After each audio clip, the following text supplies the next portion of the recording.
Now, as this questions are still swirling around following this historic announcement, many are wondering what comes next. Fox 61 political reporter Emma Wulfhorst joins me now again. And Emma, you've been speaking with Connecticut leaders and DNC delegates all day. What can you tell us? What have you learned? Well, unfortunately, not too much. I would say a lot and not a lot at the same time, because there's still a lot of questions to be answered, and the question of what comes next, which is the biggest one, unfortunately doesn't have a concrete answer right now. But, you know, when I was here with you on the desk at 10, I told you a couple of the options, and as you just heard from that political science professor there, a lot of people really pointing to Kamala Harris as really a good chance for the nominee after the Democratic National Convention, but there's still a real big question about who her vice presidential pick could be. Right now, a top list of choices for Harris has formed,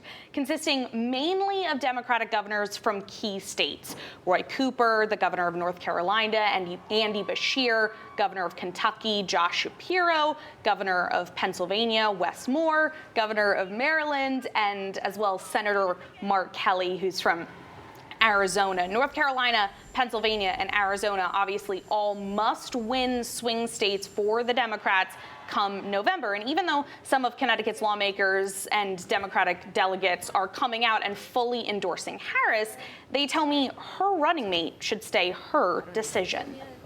You know, I think that there are a ton of great candidates. I think that we have to be very smart in who we choose. Certainly that contrast to the Republican ticket is important and it's critical, but I think that that's a decision that should be left up to her. She's earned that right to choose a partner, which is really critical for her because they're going to lead this country together, and I'm sure that she'll choose the best person. And Senator Chris Murphy, who I also spoke with earlier this evening, tells me tonight as well that this decision should be left up to Harris.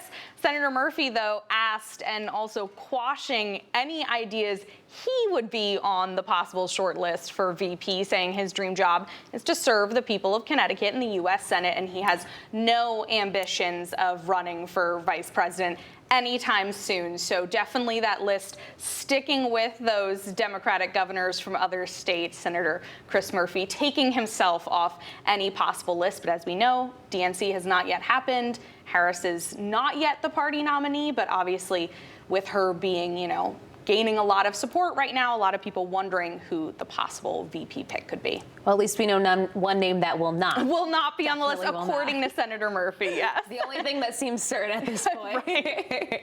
All right, Emma, thank you so much.